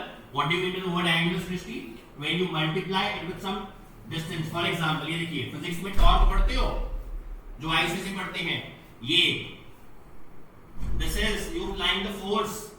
Now at which distance you are, ये वाला जो distance होगा, कितने distance से मैं इसको multiply कर रहा हूँ, वो आपका angular टॉर्क आ जाएगा, angular velocity आ जाएगा. इस पेन को मान लीजिए दरवाजा है, इसको मैं रोटेट कर रहा हूं, तो इतने डिस्टेंस को इसे अप्लाई फोर्स कर रहा हूं, वो एंगुलर वर्ड बनाता है. Angular momentum, angular velocity. Getting my point? Whose angular momentum is integral multiple of h by 2 pi. Therefore mvr और द वन स्टेप पे ये nh upon 2 pi. यहां पे m पता सारी क्लास को कौन है? m हमारा आ गया यहां पे मास ऑफ इलेक्ट्रॉन, v कौन है बेटा? वेलोसिटी ऑफ इलेक्ट्रॉन, r कौन है बेटा? Radius of electron, n is the number of orbit, h सारी क्लास में करवाया हमने प्लैंक्स कांस्टेंट,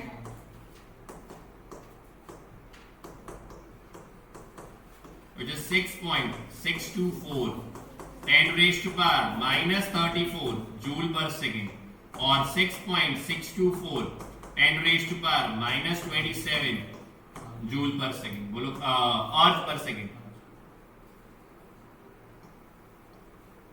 बोलो करेक्ट है सारी? तो यहां पे आ रहा है, यहां से आप v भी निकाल सकते हो. v is equal to nh upon 2 pi mr. यहां से r भी निकाल सकते हो, nh upon 2 pi mr. ये आगे यूज आएगा कभी कभी. दोबारा बोलो. r अगर m नीचे लिखे ना, अच्छा r 2 pi m mv लगा सारी class. v is the velocity of electron, r is the radius of electron. यहां तक लगा सारी क्लास को समझ? पक्का? यहाँ तक कोई प्रॉब्लम यहाँ तक मेरे से पूछ सकते मेरे प्यारे बच्चों. Anyone having a problem? पक्का जी? यहाँ तक अनुभव लगे समझ? अगला पॉइंट, अनुभव fourth point. Fourth point is very interesting. कहता है एनर्जी हमेशा एब्जॉर्ब होगी.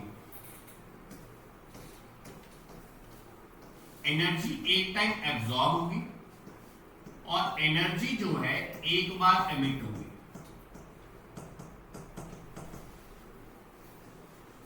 एनर्जी एक बार क्या होगी? एब्जॉर्ब. एक बार जानिश क्या होगी? एनर्जी एमिट होगी हमेशा.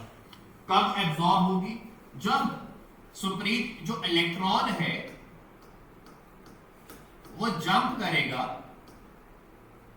Inner to outer, from inner to outer orbit. Correct सारी क्लास? बट एमिट कब होगी? जब कहां से कहां जंप करेगा? व्हेन एन इलेक्ट्रॉन जंप्स कहां से करेगा मेहुल? Outer to inner.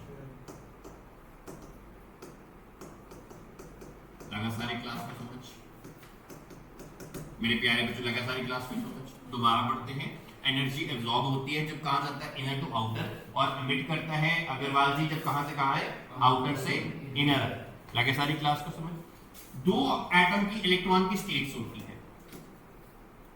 मान लीजिए कि एक स्टेट है, इसको मैं कहूंगा ग्राउंड स्टेट, और यहां पे इलेक्ट्रॉन बैठे हुए हैं बड़े मजे से छाए में. अब क्या हुआ बच्चों? इनको एनर्जी पास कर दीजिए. आपने क्या अप्लाई कर दी? ये इलेक्ट्रॉन बुढ़क के यहां गए. यहां पे जो स्टेट है मेरे प्यारे बच्चों, वो कौन सी स्टेट है? ग्राउंड स्टेट में n1 होता है. अगर फर्स्ट एक्साइटेड स्टेट है तो n क्या होगा? सेकेंड एक्साइटेड स्टेट है n क्या हो जाएगा? 3. लगा सारी क्लास को? दोबारा बोर मॉडल देख लेंगे. बोर मॉडल क्या कह गया? सबसे पहले हमें अंश बोर मॉडल कहता रुदरफोर्ड की गलती ठीक कर रहा था। रुदरफोर्ड की गलती क्या थी? रुदरफोर्ड की गलती थी, बोर मॉडल कहता कि यार जो रुदरफोर्ड कहता है कि एक ही ऑर्बिट में सारे घूमते हैं, इससे क्या होगा बर्नी, कभी भी एटम स्टेबल नहीं होगा। एटम अल्टीमेटली क्या करेगा? रेडिएट करेगा एनर्जी, इलेक्ट्रॉन, और एनर्जी क्या करेगा? वो गिर जाएगा बीच में। बोर कहता नहीं, ऐसा नहीं हो सकता। बोर कहता क्या करो, आप न्यूक्लियस के अराउंड कुछ ऑर्बिट डिजाइन करो, बट वो ऑर्बिट की खासियत ये होना चाहिए उसका जो एंगुलर मोमेंटम है वो इंटीग्रल मल्टीपल होना चाहिए किसका? NH बाय किसका? NH अपॉन किसका इंटीग्रल मल्टीपल होना चाहिए? NH अपॉन 2 पाई। थर्ड ईयर की क्लास में नहीं आ रही है आपको? It is an integral multiple of NH upon 2 pi. Right Gulati? अनुभव को भी याद आ जाएगा, जागना नहीं है, सोना है। So integral multiple of NH upon 2 pi. m कौन होता है? मास ऑफ इलेक्ट्रॉन, v कौन होता है? वेलोसिटी ऑफ इलेक्ट्रॉन, r का होता है रेडियस ऑफ इलेक्ट्रॉन, h कौन है? Planck's constant. 2 पाई आ गया, जो n है वो होल नंबर होगा कोई ना कोई। राइट? हमारा फर्स्ट इसका पिछला पॉइंट क्या था कि न्यूक्लियस के अंदर हमेशा प्रोटॉन्स और इलेक्ट्रॉन्स होते हैं, इलेक्ट्रॉन्स आउटरमोस्ट ऑर्बिट में घूमते हैं, उनको हम फिक्स ऑर्बिट्स कहते हैं। सेकंड पॉइंट क्या है? सेंट्रीफ्यूगल फोर्स किसके बराबर होनी चाहिए? Centrifugal force. नहीं तो कभी भी ऑब्जेक्ट सर्कुलर मोशन में नहीं घूम पाएगा। Centrifugal force the force of attraction between the protons and the electrons, and हमेशा सेंट्रीफ्यूगल फोर्स एक सूडो फोर्स होती है। क्या है सारी क्लास? लास्ट नेक्स्ट पॉइंट क्या पड़ा? mvr NH/2 पाई। मैंने n नहीं बताया, बता दिया। वैसे ये हमेशा इंटीग्रल मल्टीपल होता है। इंटीग्रल का मतलब डेसिमल्स में नहीं हो सकता। एंगुलर का वर्ड का मतलब क्या है? Angular momentum. एंगुलर वर्ड कब आता है? जब क्या लग जाए? डिस्टेंस। एंगुलर वर्ड कब आता है? जब क्या लग जाए? डिस्टेंस। लगा सारी क्लास को? यहां तक किसी को प्रॉब्लम? एनीवन। उसके बाद हमने पढ़ा एनर्जी एब्जॉर्ब कब होती है सृष्टि? जब भी इलेक्ट्रॉन कहां से कहां जंप करे? इनर से आउटर ऑर्बिट, तब एनर्जी एब्जॉर्ब होगी। एनर्जी सुप्रीम एमिट कब होगी? जब इलेक्ट्रॉन कहां जंप करता है? आउटर से इनर ऑर्बिट। ग्राउंड स्टेट क्या होती है? n = 1। एक्साइटेड स्टेट क्या होती है? n = 2। फर्स्ट अगर सेकंड एक्साइटेड स्टेट है n = 3। लगे यहां पे समझ? यहां तक किसी को प्रॉब्लम तो मुझे बताओ, मैं दोबारा आगे जा सकता हूं। एनी क्वेश्चंस बच्चे? यस। इलेक्ट्रॉन्स के पास कैसी एनर्जी आती है? इलेक्ट्रॉन्स के पास एनर्जी नहीं होती, ऑर्बिट के पास एनर्जी होती है।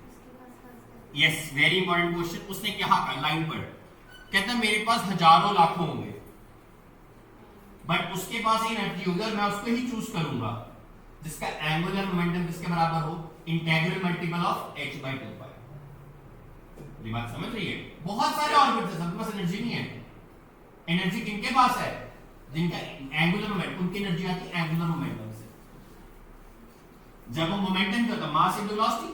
जब हम मूव करते हैं बस एनर्जी आती है, और थोड़ा डिस्टेंस में मूव करते हैं, r मल्टीप्लाई कर दिया, और वो किसका इंटीग्रल मल्टीपल होना चाहिए? h/2 पाई। h कौन सा? ब्लैक वन से 2 पाई वैल्यू होगी। इसीलिए सारे ऑर्बिट्स नहीं चूज कर सकते, सिर्फ वही करेंगे जो mvr = NH/2 पाई। लगे यहां तक सारी क्लास को समझ? यहां तक नहीं लगा तो मेरे से पूछिए। लगे मेरे प्यारे बच्चों? श्योर है? पक्का? नेक्स्ट हम करेंगे, अगर मुझे किसी ऑर्बिट का रेडियस निकालना है,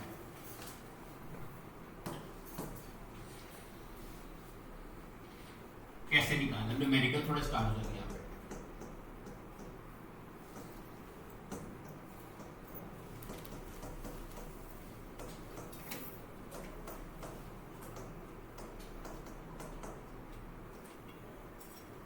ये पॉइंट में आपको ध्यान से समझो।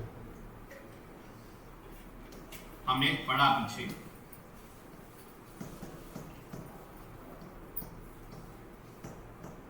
ये बड़ा सारे क्लास में बोलो बेटा। ऑल्सो फिजिक्स में लॉ आता है, ये बात तो समझना। फिजिक्स कहती है, मान लीजिए यहां पे एक चार्ज है, यहां पे दूसरा चार्ज है,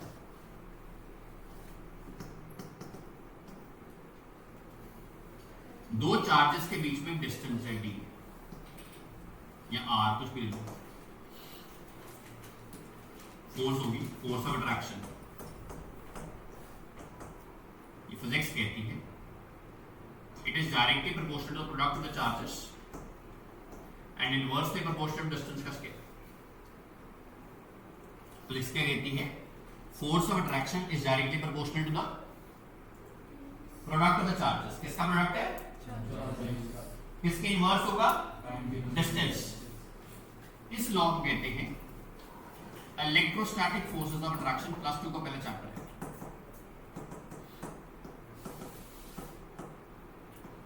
इस लॉ को, क्योंकि आप में से कुछ अच्छे बच्चे हैं, तो एक और नाम होता है इनवर्स स्केयर लॉ। दोबारा देख लेते क्या कहते हैं। क्या कहते हैं हरमोन? Force of attraction is always directly proportional to the, क्या है, product of the product of the product of the charges and inversely proportional to the scale. ये फिजिक्स का लॉ है, राइट राइट करेक्ट है। अब इसको बोहर लॉ में कैसे लगाएंगे? बोहर मॉडल में फोर्स तो हमारे पास है ही है, बिटवीन द इलेक्ट्रॉन्स, जरा बात समझना, ये ना, between the electrons and protons लगेगा चार्ज, यस और नो?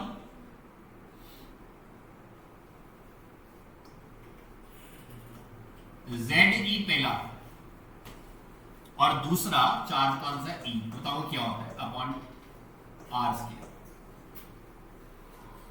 यहां पे Q1 जो होगा वो ZE है और Q2 जो होगा वो E है। जो ZE है मेरे प्यारे बच्चों, जो ZE है दैट इज जो आपके प्रोटॉन्स प्लस न्यूट्रॉन्स है। यहां पे जो Z है that is the atomic number. ये कहते हैं ना atomic number is always equal to protons, yes और नो? रिपीट कर रहा हूं, force of attraction is directly proportional to Q1 Q2 1 d square होता फॉर्मूला। Q1 की जगह ZE, ZE कौन है? Z कौन है? एटॉमिक नंबर पढ़ा हुआ आपने। E कौन है? Charge of electron. कितना है? 1.6 multiplied by 10 raise to power -92। बोलो यहां पे करेक्ट है? गरीबा नेक्स्ट है, देयरफॉर फोर्स ZE का square upon R square. Correct है सारे? जान इस साइन को रिमूव करते, इसको भी रिमूव करते पहले। ये लॉ कहता है कि कैपिटल लिख लो, Q1 Q2 upon D square. ये जो K होता है ना, ये डाइइलेक्ट्रिक कांस्टेंट होता है।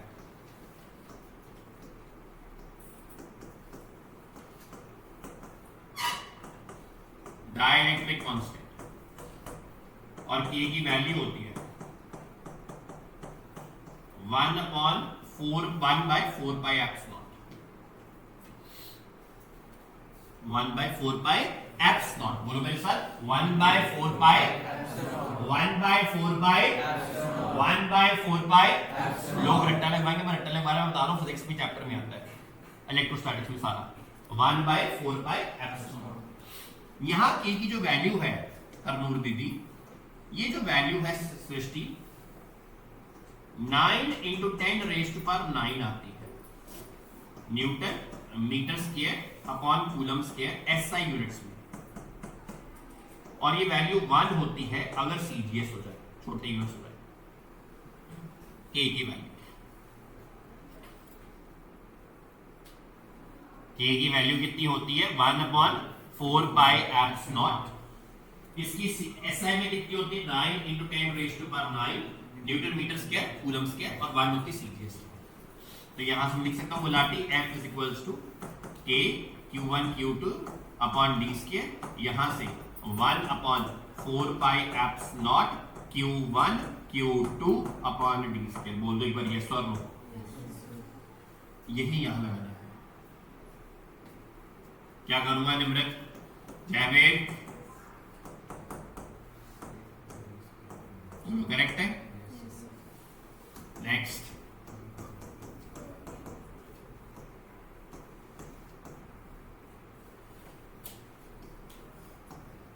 बोलो करेक्ट है? यहां तो कोई दिक्कत तो मुझे बताओ। शर्माना बिल्कुल नहीं है मेरे, शर्माए तो इच्छी हो जाएगी आपकी।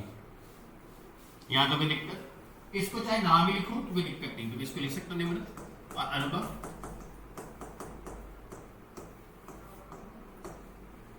ये फोर्स का फॉर्मूला, ठीक है, यहाँ के सबको पता है, z पता है, e पता है, करेक्ट है सारी क्लास?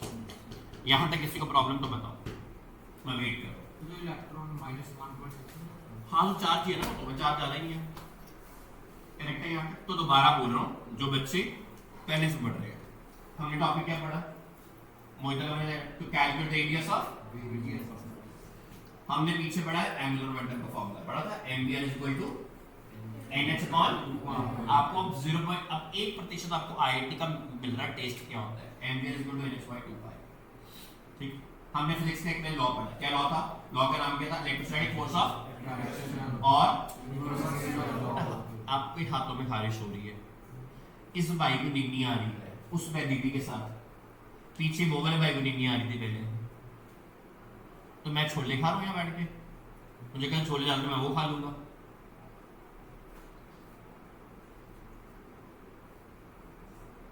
अब तीनों को नींद नहीं आ रही है, किसी के हाथों में खारिश हो रही है, क्या होगा जिंदगी में? छोड़ दो, आ जाओ।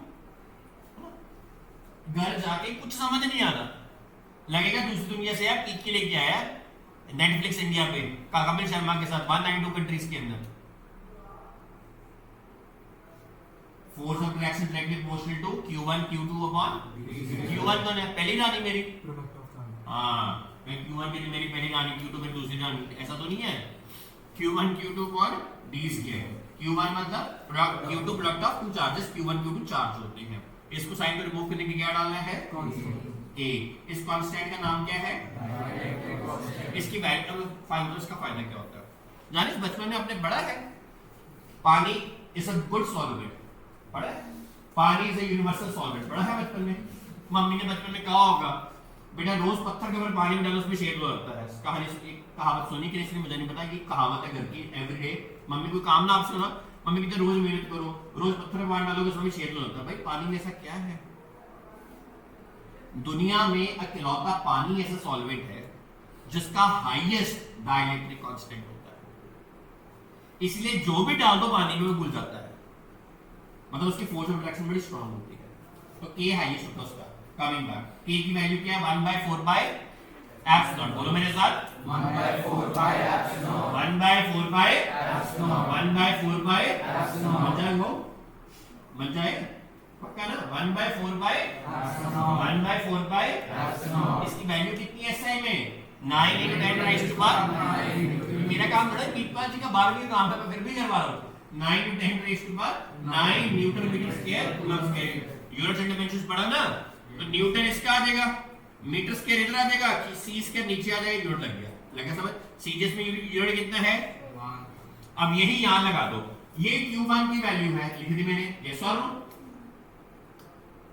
ये q1 की वैल्यू है, ये q2 की वैल्यू है, मल्टीप्लाई कर दो, ये फार्मूला बन गया, देन k आ गया 1/4 ये आ गया। मैं क्या समझ गया? ये फोर्स ऑफ अट्रैक्शन है। डायग्राम पे चलो वापस, सब काम डायग्रामेटिक करेंगे। ये फोर्स ऑफ अट्रैक्शन होगी भाई, हाँ भाई करेक्ट है सारी क्लास? मतलब CP = CF विशाल सर ने लिखवाया पीछे, हाँ ठीक है सर लिखवाया है ना, क्यों डरते हो?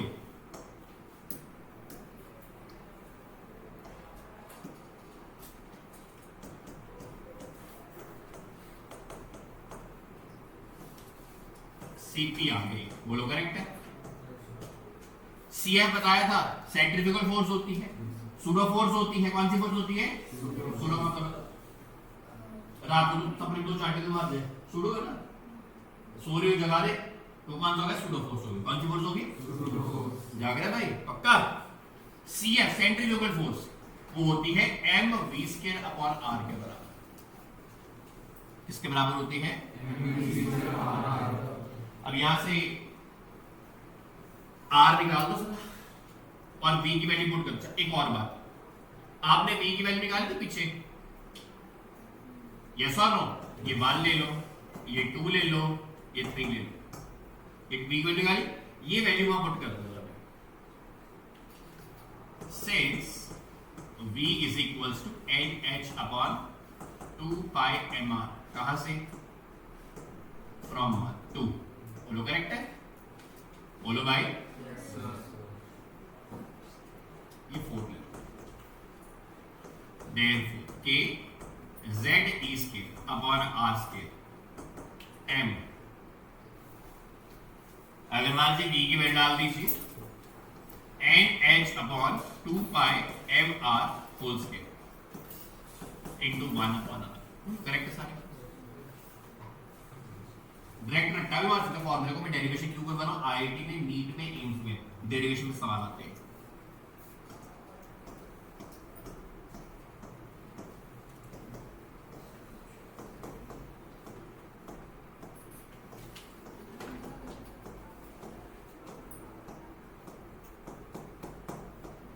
बोलो करेक्ट है? निमृत भैया मैथ्स आता है? अनुभव ठीक है? यहाँ पे आर निकालो।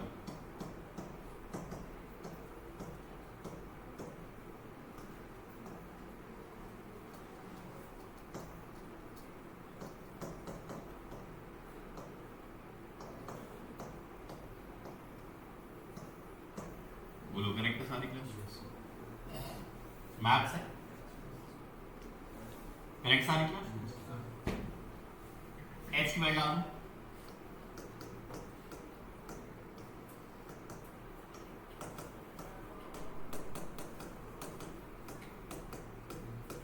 एच की वैल्यू, पाई की वैल्यू है, मास ऑफ इलेक्ट्रॉन की वैल्यू है,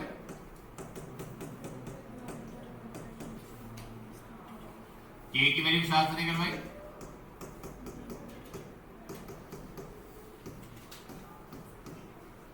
जेड रैंडो, ई चार्ज करवाया सबने,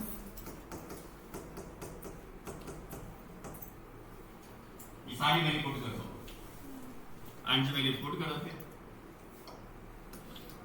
ऐसे मत देख सर इतनी लंबी वैल्यू कर पाओगे।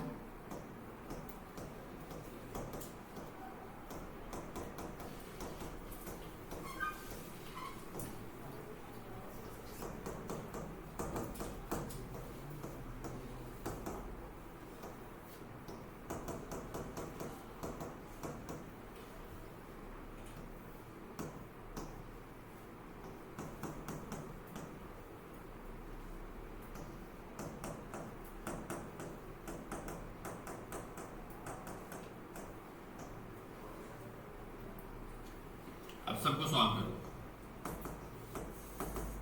ये आएगा ये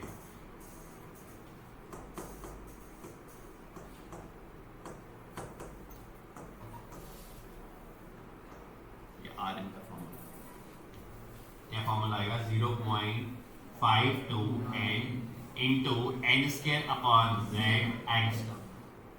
मैं एंगस्ट्रॉम सिखाया था क्या होता है परसों क्लास में, दोबारा सिखाया था, आज भूल गए तो कोई बात ही नहीं भूलना।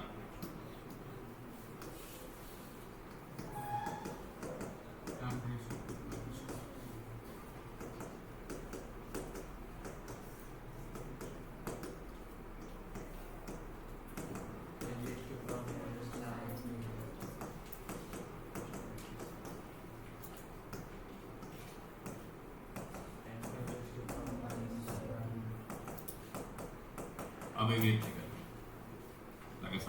फॉर्मूला अगर n पता हो कौन सा एलिमेंट हाइड्रोजन है या कोई और है उसकी वैल्यू पुट करो, n और z की, आपका रेडियस आता है। रेडियस को दोबारा एक्सप्लेन करो। रेडियस को एक्सप्लेन कैसे करते हैं?